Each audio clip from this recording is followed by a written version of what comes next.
Okay, so let's continue now with practice problem number 3. Increasing savings.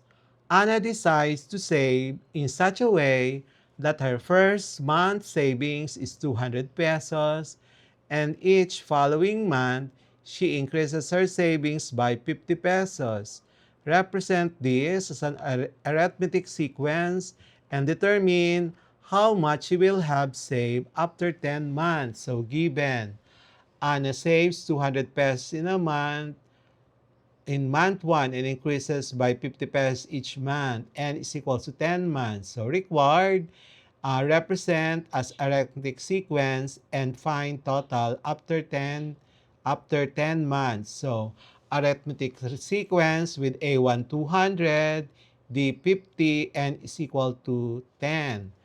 And then Sn will be equal to n over 2 times 2a1 plus n minus 1 times the d. Substitute now the given data. The final answer is 4,250. Number 4, business investment. A businessman invests 50,000 pesos in a cooperative that promises to double his money every 3 years.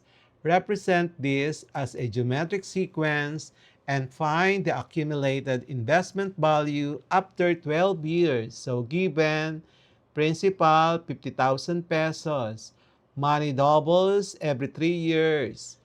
Total period 12 years. So required, represent as geometric sequence and find the accumulated value after 12 years.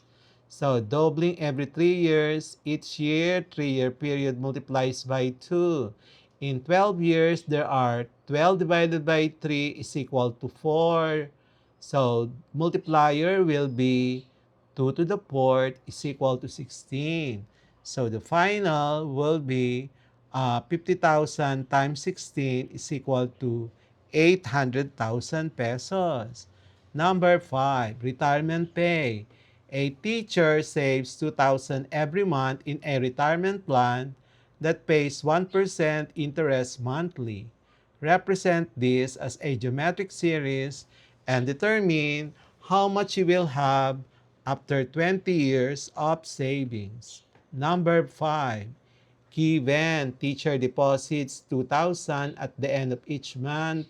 Monthly interest is 0.01 and for 20 years. So the number of payments will be 20 times 12, 240 payments. So using the formula, FB is equal to R times 1 plus I raised to N minus 1 over I, where R is 2,000, I is 0.01, N is 240.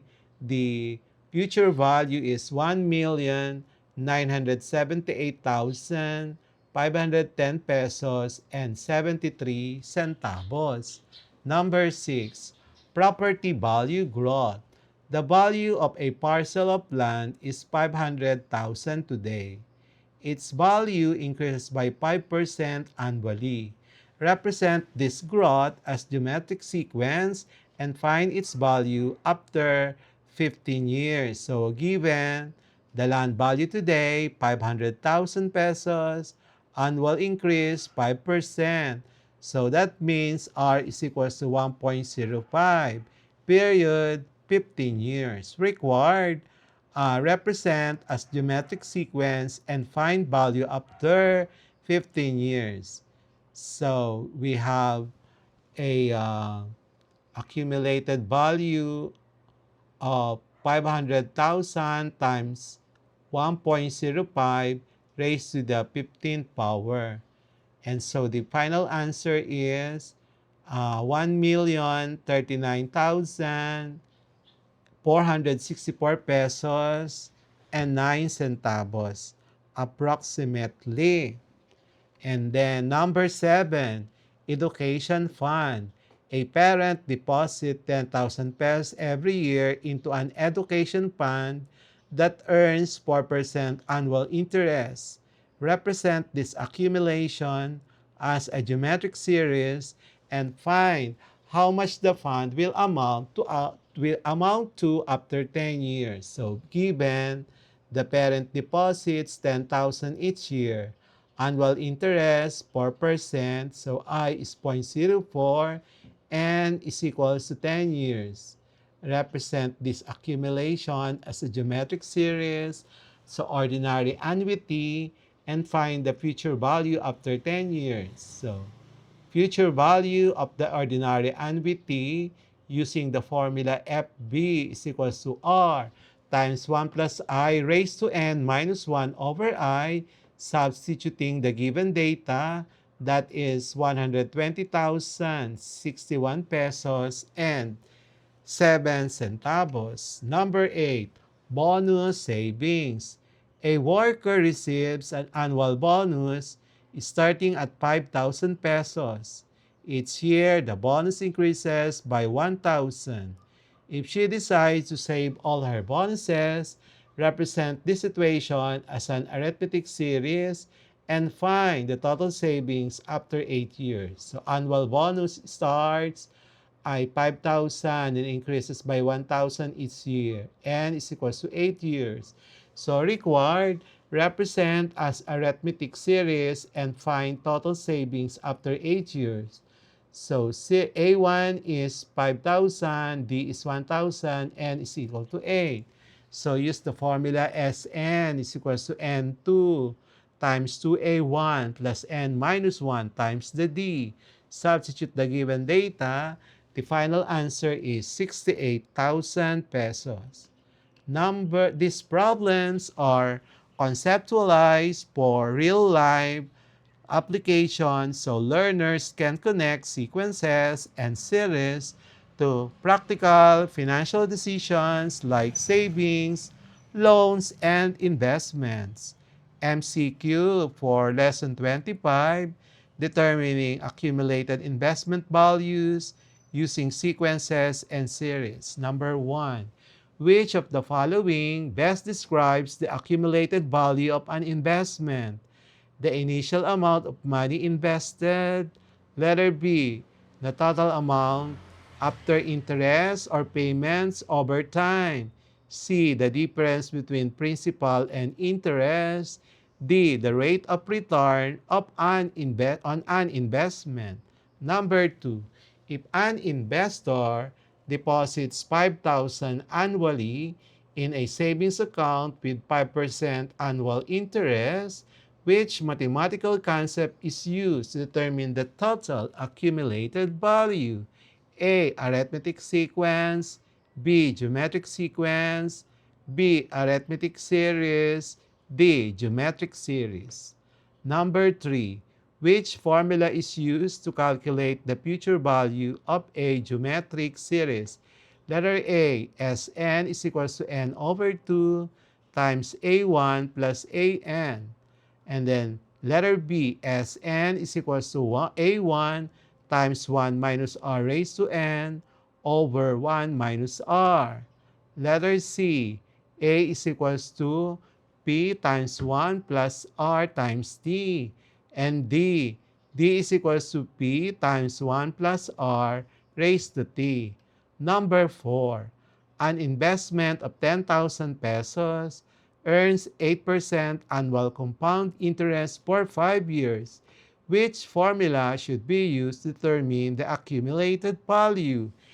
A, P is equals to P plus RT. B, A is equals to P times 1 plus R, then raised to T. Letter C, A is equals to A1 times 1 minus R raised to N over 1 minus R. D is equals to N over 2 times A1 plus AN. Number 5. What type of sequence represents regular monthly deposits of equal amounts without considering interest? A, arithmetic sequence. B, geometric sequence. C, harmonic sequence. D, Fibonacci sequence. Number 6. Which of the following situations can be modeled by a geometric series? A, paying a constant amount of money each month for rent. Letter B, successive depreciation of a car's value by a fixed percentage each year. Letter C, A student saving 500 pesos every month in a coin bank. Letter D, a worker earning a fixed salary every payday. Number 7, a person invests 2,000 pesos every year in a fund, earning 6% annual interest. After 4 years, the accumulated value can be found using A, arithmetic mean, B, compound interest formula, C, sum of arithmetic series, D, sum of geometric series. Number 8, if the first payment in an investment is 1,000 pesos and increases by 5% each year, what type of sequence models the payments? A, arithmetic, B, geometric, C, linear, D, constant. Number 9. Which is the correct formula for the accumulated value of an ordinary annuity with payment R, interest rate I, and end period? So A is equals to R times 1 plus I raised to N minus 1 over I. Letter B, A is equals to P times 1 plus RT. Letter C, Sn is equals to N over 2 times A1 plus AN. Letter D, A is equals to P times 1 plus I raised to N.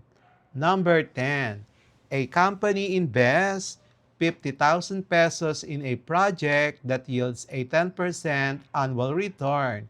If the earnings are reinvested, which of the following best describes the growth pattern of the investment? A, linear growth, B, constant difference, C, exponential growth, D, constant depreciation. And here is the um, answer key for those MCQs. And that's it for today's lesson here on Smile Road. If you learned something new today, don't forget to hit that like button and share this video with your classmates. And make sure to subscribe and tap the notification bell so you'll be the first to know when a new lesson drops. This is Sir M, reminding you that learning doesn't stop after the bell rings. Keep asking, keep exploring, and always walk the road of knowledge with a smile. A smile road where curiosity meets discovery. Bye-bye. See you in our next lesson. Thank you, everyone.